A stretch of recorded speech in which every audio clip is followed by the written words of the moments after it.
Hey everyone, Brock here. Just wanted to go through some of our 1014 BPS Fundamentals of Biochemistry tutorial questions with you guys, just to help out your understanding in terms of applying a lot of the content that we've covered this week. So our first question that we will look at here, it says, calculate the pH of a strong acid.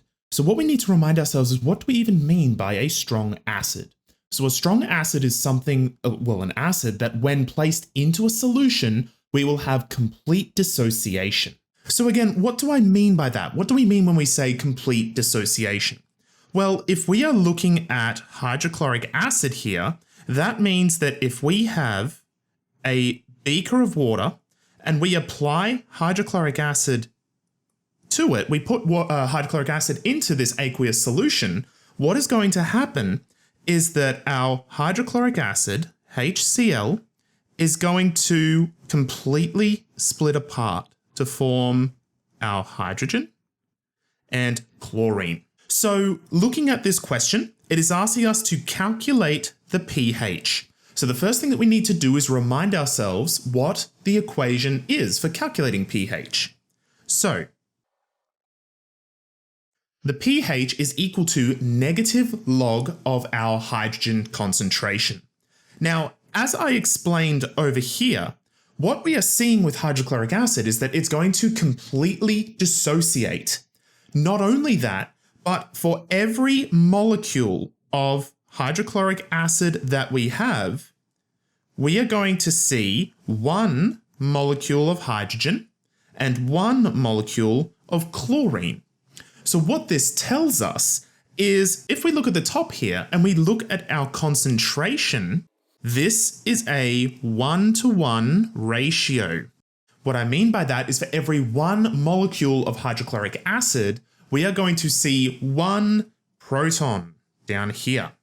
This is important because this is how we're going to be able to calculate our pH. So what this means is that we can take this concentration and put that into our pH formula. Then all you need to do is get your calculator and punch it in and calculate the result. So negative log of 8.1 times 10 to the minus 3, that is going to give us a pH of 2.09.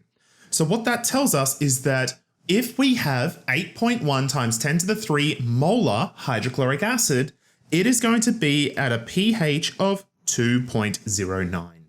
Now let us move on to another question. Let us have a look at calculating the pH, but instead of a strong acid, let us have a look at a strong base. So sodium hydroxide is a very good example of a strong base. Now, when I say strong base, it's essentially the same example that I was giving with a strong acid, and that is, we see 100% dissociation when placed into an aqueous solution. Now, I wish to draw to your attention a big warning bell, a big alarm bell. A lot of people will look at this and see, oh, this is strong, very strong, therefore I can just throw the concentration into our pH formula, boom, done, away we go. And that's not correct, because if we did this, if we go negative log 0.0015, we will get a value of 2.82. What we need to do then is ask ourselves, well, what molecule are we looking at here? What is the pH, and does that make sense? So remembering, our pH is a 14-point scale, in which at a pH of 7, we are neutral, and anything on the left-hand side is an acid, and anything on the right-hand side here is a base. So according to what we've just calculated here, with our sodium hydroxide, which we all should know is very basic, we got 2.82. We got sort of around here.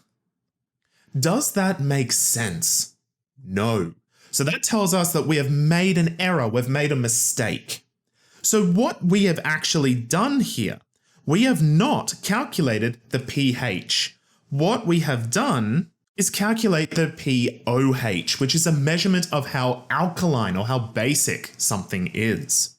Now, Fortunately, there is an easy way to convert POH and pH because it all revolves around this 14-point scale that I explained earlier. So I know that if I take the pH and the POH, it will equal to 14, which means if I just take 14 minus the POH, that will equal the pH. So 14 minus 2.82 will equal the pH. Therefore, our pH is equal to 11.18. Now again, let us pause. Let us reflect on this. Is this an accurate figure? Does this make sense? Now, sodium hydroxide, again, is a very, very basic molecule.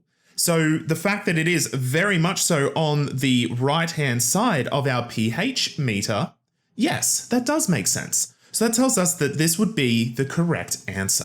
Let us move on now to a multiple choice question. So when the pH will shift from 7 to 3. So we are going from a pH of 7 to a pH of 3. How has the hydrogen ion concentration changed? Okay, so let's pause on this. What is happening here? We're going from a pH of 7 to a pH of 3. So what we are seeing here is that it is getting more acidic. Okay, so we are getting much more acidic.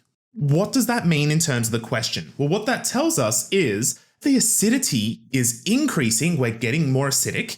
The pH is going to go down. Okay, we're going to get a lower pH. Now, as the pH is decreasing, we are going to get an increase in our hydrogen ion concentration. How do I know this? Well, because of the pH formula. And what that tells us is that as we get more and more hydrogens, the pH is going to go down, which again is an indication of acidity. What is also very important here is this. This is a logarithmic scale. It is not a linear scale. So a lot of people will often fall for the mistake of going, okay, pH of 7, pH 6, 5, 4, 3. The hydrogen ion concentration must have increased 4 times. But that's not true. These two are not correct. Why? Because it's logarithmic. It's base 10, which means that for every jump in the pH scale, it is actually a multiple of 10, which means every time we are jumping from 7 to 6 to 5, etc., it is multiplying by 10, which means we are increasing the hydrogen ion concentration 1, 2, 3, 4, 10 to the 4 times, which is 10,000, which means, looking at our answers here, the correct answer is C. It is increasing by 10,000 times. So please remember, guys, that when we are looking at pH, it is a logarithmic scale, not linear. And looking at one last question here. So using the Henderson-Hasselbalch equation, we need to prove that the pKa of a weak acid is equal to the pH of the solution at the midpoint of its titration. So, as you guys will know from all the previous videos that I've released, I am constantly saying that when the pH equals the pKa, 50% are protonated, 50% are deprotonated. How do we know that though? We can actually prove this mathematically. So the first thing when we're reading and looking at this question is it says using the Henderson-Hasselbalch equation. So let's start off by writing out the Henderson-Hasselbalch equation. Rereading the question, using the Henderson-Hasselbalch equation, prove that the pKa of a weak acid is equal to the pH of solution at the midpoint of its titration. So what we are essentially saying here, at the midpoint of our titration, this is when the amount or the concentration of our base is equal to the concentration of our acid. So to make the math a bit easier for us, let's just say I have 1 molar of base and 1 molar of acid. So pH equals pKa plus log 1 over 1. So what is 1 divided by 1? Well, it's 1. And when we are looking at our log, what we need to keep in mind here is that if there is no subscript, we are to assume base 10. So log base 10 of 1 equals 0. So pH is equal to pKa plus 0. Therefore, pH equals pKa. And this is why we know that when the pH equals the pKa, which we've just shown here, 50% are going to be protonated in terms of being in their acid form, and 50% are going to be deprotonated as the conjugate base. So this is why it's so important that we understand the meaning of pKa, and this is where it came from. So guys, I hope these questions were able to help you a little bit sort of get started with your studies. So guys, study hard, do your best. I'll see you in the next video.